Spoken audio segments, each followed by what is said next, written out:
up guys? My friend Jason and I just spent 24 hours on a canoe on the beautiful Tennessee River. And in terms of an adventure, it was an absolute success. But in terms of making it into my next YouTube video, an absolute failure. So for today's video, I'm gonna tell you what those 24 hours on a canoe taught me about failure.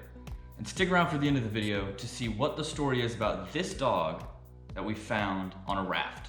The first thing is that failure will come if you don't know your equipment. That's one of the biggest mistakes that I made before I started the 24 hours on the canoe. For one, what I'm filming on right now is a GoPro Hero 7, and that's the main camera I used to film things when we were doing the 24 hours on the canoe. But what I didn't know is why my battery was dying so fast. I actually just figured out today before filming this video that there's a setting that sends out a signal every once in a while to try to connect with a Wi-Fi network, even when it's off. So even though I had my GoPro turned off for the times I wasn't filming, the battery died within like 3 hours of me being out there. And so I didn't have my GoPro for the remainder of the trip. And that was a big bummer, so I had to go to plan B. And even plan B failed because I didn't know my equipment. I thought ahead and bought a solar powered charger. So we're out in the canoe, we're out in the river all day, I can sit out in the sun. When anything dies, I can plug it back in and boom. And I had it sitting out in the sun for about 8 hours the previous day, but my mistake was I used it all to charge my phone to see if it would work. And I didn't let it sit out in the sun before that. And turns out it needs quite a bit of time out in the sun to produce a charge. So that solar powered charger didn't work at all for the trip. I couldn't charge any of my camera equipment, my phone, or Jason's phone, so we only had the one charge in each of the recording devices. Another piece of equipment that I didn't really know about was I thought ahead and I was like, I need to get another cheaper, just random type action camera that I can use so that Jason can have one and that I can have one. And so I bought this $40 Dragon 4K underwater camera. I was really only gonna use it for this video.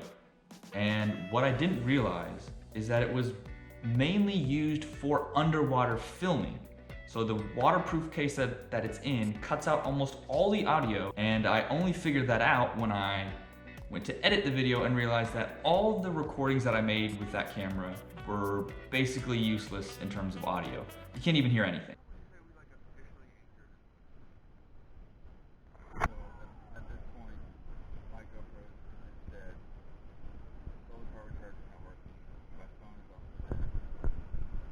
And so what I learned is that basically all the film I have on that is useless in terms of audio.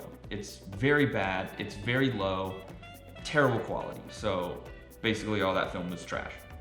And even with that action camera, I did a test at 1 a.m. the day of to see how it would work. So I didn't even put any time into understanding how this camera worked, and obviously that was to my detriment because it didn't end up working out. So the first thing that failure taught me was to know my equipment. The second thing that failure taught me is have a game plan for your video.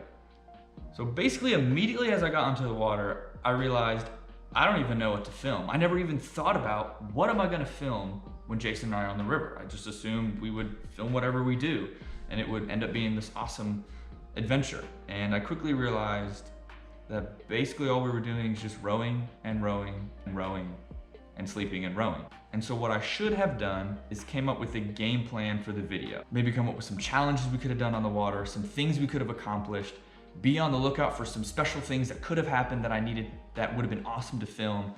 But instead, I just ended up filming a bunch of time lapses, me going to sleep once, and that was about it. And so a lot of my footage just kind of looks like this.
that put into a video wouldn't really be good, wouldn't really be special, wouldn't really be cool, and really wouldn't be worth watching. Because I didn't come up with a game plan, the footage wasn't really quality, there's really no content to it except for just the idea of what we did. And the last thing that these 24 hours on a canoe taught me about failure is even when something's perceived as a failure or useless, there's always something that can be taken from it and used from it.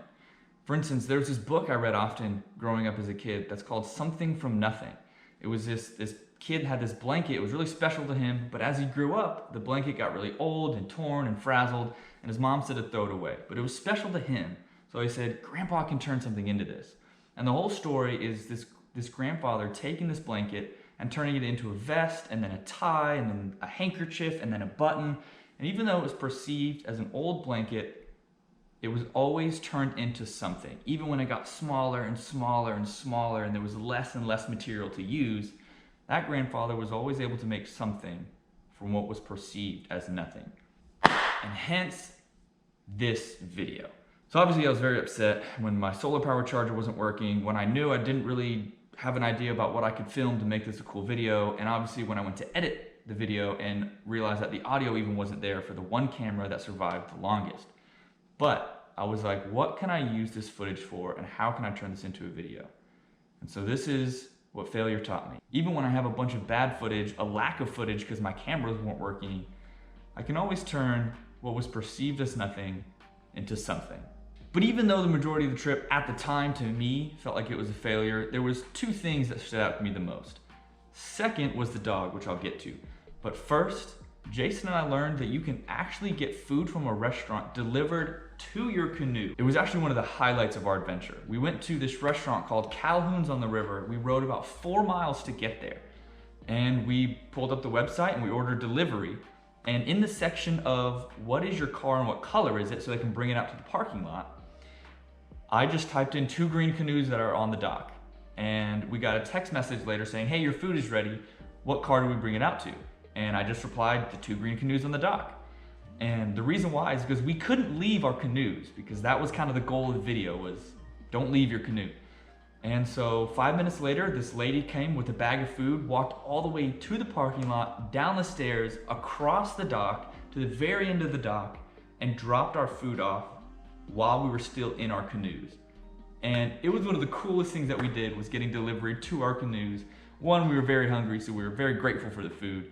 2, it's just a very unique thing that I don't think is done often, and so we were just pretty happy about it. Secondly, what is up with that dog that we found floating on a raft? So literally 5 minutes into our canoeing trip, Jason's a little bit ahead of me downstream, and he turns to me and he goes, is that a dog? And this wasn't on the shore side where like there could have been a dog on the field that was next by. This was on the side where that big rock wall cliff was. So I was like, why is there a dog on a raft? And at this time, I'm actually filming a time lapse with my GoPro on a headband. So I immediately take it off and turn it on just a general recording, because I was like, I'm gonna go up with this dog and this would be great footage. And so I had my headband on with my GoPro, and I'm rowing over there, and it's this like cave entrance. So I yell, hey, is anybody there? And I hear this mumbled response, and I didn't know what else to say because I didn't hear him properly. So I just yelled out, can I come pet your dog? And he goes, yeah. I was like, okay. And so I'm rowing over there to go see what's this cave and what this dog and this raft. And as I get closer, it's this pretty hefty raft with so much material on it. And there's this man sitting in the cave. He's got like all sorts of blankets and camping stuff and rafting stuff in there, and he's just sitting to the entrance of a cave drinking a cup of hot coffee. And I'm like, this is insane, like this is cool. And so we end up talking for about 15 minutes, and here's a little bit of how it went. What's your name? Chase? But I promise you, once I put in half of this stuff, it's gone, because I'm not going to be trying to tote this stuff all the way down to the go, because I realize like, 3/4 of my stuff is letting it go. Yeah. If I'm gonna make the journey, I gotta let everything go. Yeah. So I got that on my phone. I got it's the waterway navigation thing. Okay. So anywhere I stop it, I'll send it out. I have my friends. I'll just post where I'm at, and they'll just bring me drops. Come on. Yeah, it's fucking so you got a whole like collection of people along the way. Yeah. Dude, this is awesome, man. That is the craziest life. I love it. I mean, How long is it gonna take you? I have no idea. Just however long it takes? Yeah, man. Everything I've ever seen somebody, when they plan something out, it never works out the way once you get out there. So I tell myself, I'm the type of guy that's like, I'm just going to jump out there and see what happens, and I'll figure things out as we go. Yeah. I know, like I said, just planning stuff out. You can't plan for what's going to happen out there because I don't know what's out there. That's Apollo. Apollo. Yeah, dude, this cave is awesome, man. It's got so many outlets and it's pretty awesome. If I'm sitting around drinking coffee, man, I'll be like, I'm just gonna go explore. Yeah. All right. Well, I don't know where Jason went. Oh, there he is. But you have a good one. So that's what 24 hours on a canoe taught me about failure. Thanks for watching, and enjoy some random clips of our canoeing trip. It's 9:50, so we're 10 minutes away from taking off. We're 10 minutes away from getting in the water, and it is beautiful out there. So 5 minutes in, I feel like we're in shambles. So when you row, when you switch the oar to each side, which you have to do so often, water is just getting in the canoe, which is fine if you're canoeing, but it's not fine when you're having to sleep in that canoe. Got some reflective vests, solar powered lamp, got a hat for the night, package of beef jerky, 2 bananas for Jason, 2 bananas for myself, got some thick socks, got a sleeping bag, and I got a pillow.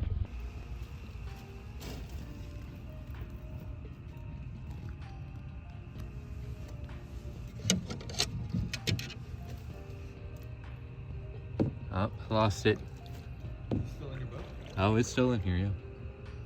Just went under the blanket and my jacket and everything. Oh, maybe someone's living in the cave. I don't know.